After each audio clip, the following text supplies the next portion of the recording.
اب رمضان شریف بھی آ رہا ہے، اور آپ کو معلوم ہے ہم نے رمضان میں پڑھائی رکھی ہے، چھٹیاں نہیں رکھی۔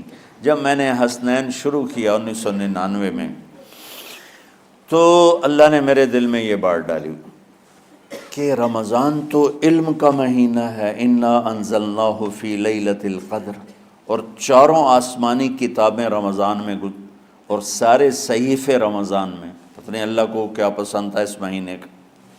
حضرت ابراہیم علیہ السلام پر چھوٹی کتابیں اتریں یکم رمضان کو، حضرت موسیٰ علیہ السلام پر تورات اتری 2 رمضان کو، حضرت داؤد علیہ السلام پر زبور اتری 6 رمضان کو، حضرت عیسیٰ علیہ السلام پر انجیل اتری 12 یا 18 رمضان کو، اور اللہ کے نبی پر قرآن اترا فی لیلۃ القدر، لیلۃ القدر میں اترا۔ تو سارا آسمانی علم رمضان میں اترا۔ سارے مہینوں کے نام عربوں نے رکھے، محرم، صفر، ربیع الاول، ربیع الثانی، جمادی الاولیٰ، جمادی الثانی، رجب، شعبان، رمضان، شوال، ذوالقعدہ، ذوالحج۔ اس میں جو رمضان ہے یہ نام اللہ نے رکھا، باقی مہینوں کے نام تو رکھے عربوں نے۔ پھر ان کی زبان پہ اللہ لایا رمضان، چونکہ ابھی تو دنیا بھی نہیں بنی تھی اور اللہ نے قرآن کی تلاوت فرمائی تھی، تو اس قرآن میں تھا شہر رمضان الذی انزل فیہ القرآن۔ تو رمضان کا نام اللہ نے پہلے سے چن رکھا تھا، پھر ان سے رکھوا دیا۔ رمضان کہتے ہیں رمض یرمض، جل جانا، جل جانا۔ رمضان کو رمضان کیوں کہتے ہیں؟ کہ اس میں گناہ جل جاتے ہیں۔ مسلمان پہلا روزہ رکھتا ہے اور اس کے گناہ اللہ جلانا شروع کرتا ہے، اس کی بھوک پیاس کی آگ میں گناہوں کو ڈالتا ہے، جلاتا ہے۔ آخر 29 رمضان یا 30 رمضان آخری رات اللہ تعالیٰ اس کی پچھلے سال کے سارے گناہ معاف فرما دیتا ہے۔ تو اس کو اس سے تشبیہ دی گئی کہ جیسے جلنے سے چیز ختم ہو جاتی ہے، رمضان کے روزے کی بھوک اور پیاس کی تپش سے اللہ تعالیٰ پچھلے سال کے سارے گناہوں کو معاف فرما دیتا۔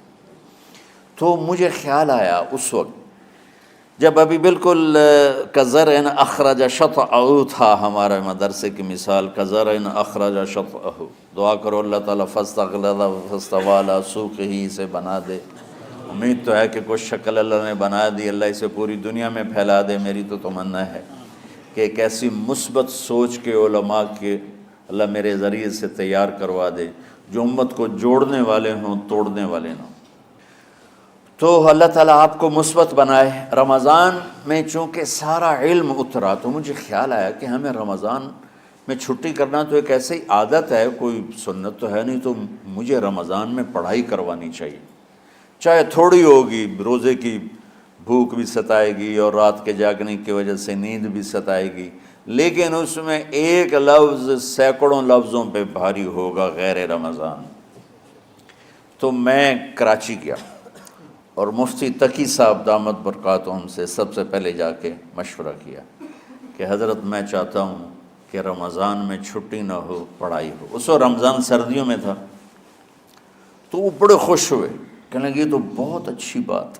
وہ تو اتنے بڑے ہاتھی کے پاؤں میں سب کا پاؤں، اتنی بڑی ہستی نے، وہ صرف پاکستان کا سرمایہ نہیں پوری امت کا سرمایہ ہے۔ تو ان کی اس بولنے نے مجھے ہمت دے دی۔ تو پھر میں نے یہاں آ کر تو ہم نے رمضان میں سبق شروع، اس وقت ذرا میری ہمت تھی تو میں رات کو پڑھاتا بھی تھا، بیان بھی کرتا تھا۔ تو ہم نے رمضان میں شروع کی کہ یہ رحمتوں کا مہینہ، ہر چیز کی برکت کا مہینہ، ہر شے کی اللہ کی طرف سے فراوانی اس میں ہے، علم کی بھی، ہدایت کی بھی، رزق کی بھی۔ غریب سے غریب آدمی بھی سموسے بنا کے بیٹھا ہوتا ہے، پکوڑے بنا کے بیٹھا ہوتا ہے، اور دسترخوان پہ ایک کی بجائے 3 چیزیں پڑی ہوتی ہیں۔ چاہے رمضان کے بعد سب کے پیٹ خراب ہوں، ایک باری تو کھانے دی تباہی پھیر دیں۔